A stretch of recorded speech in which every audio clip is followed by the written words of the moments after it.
Hello! Hello! Welcome back! It's Tina here from Waffle-Free Storytelling. We are embarking on the fourth adventure of Jack, Horace and Jemima, the Hoofmagraws of Noodlewood. So I'm so glad you could join me. Now, as always, story number 4, bing, bing, bing, 1, 2, 3 before it. If you need to go and find those stories, then go to YouTube, go to the podcast, go to the website. You'll find everything there. So, as always, these stories are inspired by words sent in by you. And this week's story, we got some doozies. We have got Conkles. Conkles! A conkle, in case you didn't know, is an ant with a shell on its back. That's what a conkle is. So we have Conkle sent in by Gogo in Alicedale. Alright, we also have Girl sent in by Sophia in Tasmania. Conkle, Girl. Oh, okay. And then we have from Indi in Chester. Hello, Indi! Spellbound. So we have Conkle, we have Girl, we have Spellbound, we have Jack, Horace and Jemima. We've got Noodlewood and the Hoofmagraws. Give me a story. Okay, Jack, Horace and Jemima woke up that next day quite determined to find their way home. There would be no more distractions. No more crazy, lost in the wood little pigs. No more dragons, no more buffaloes. They were going to focus.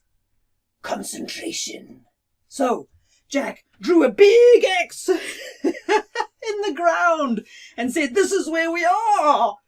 And Horace said, "How does that help?" And before they knew it, Jack and Horace were having a wild argument. They only stopped when they realized Jemima wasn't there. They looked to the left. They looked to the right. They called Jemima. They didn't hear anything except the sound of singing. Not Hoofmagraw singing, which isn't altogether lovely, but it was better than this. Oh no, through the trees came this weird little song. "Oh, bind me a stone, sting me a bind, do-do-do, spell me a bind me a spell, dum-de-dum, dum-de-da." Oh, well, Jack and Horace followed that sound until they got to a clearing in the forest, and there stood a girl. Now, not just any girl. This girl had a yellow dress, and bright yellow shoes, and big long plaits, and she had this look in her eyes that was kind of twitchy and weird, and she was singing the song. "Ooh, bind me a spell, spell me a bind, how do you spell bound?" And she stopped when she saw Jack and Horace. And she leaned close to Jack and Horace and said, "How do you spell bound?" Well, for Jack, anything even resembling school, he's suspicious about, so he stepped back and said nothing. But Horace, he couldn't contain himself. He leapt forward and he said, "I know how to spell bound, B-O-U-N-D." In a moment, Horace went from a normal-sized Hoofmagraw, and he shrank, and he shrank, and he shrank, and he shrank, until he was the size of an ant with a shell on his back. And the girl leapt around in a huge amount of delight and glee. "I've made a conkle, I've made a conkle, I've made a conkle, because I am the Conkle Witch of Hoofmagraw Woods." What? The witch was so excited and so happy, and Jack was so stunned and alarmed. He looked down on the ground, and there wasn't one conkle on the ground. There were two. One was Jack, one was Horace, and one was clearly Jemima. Oh,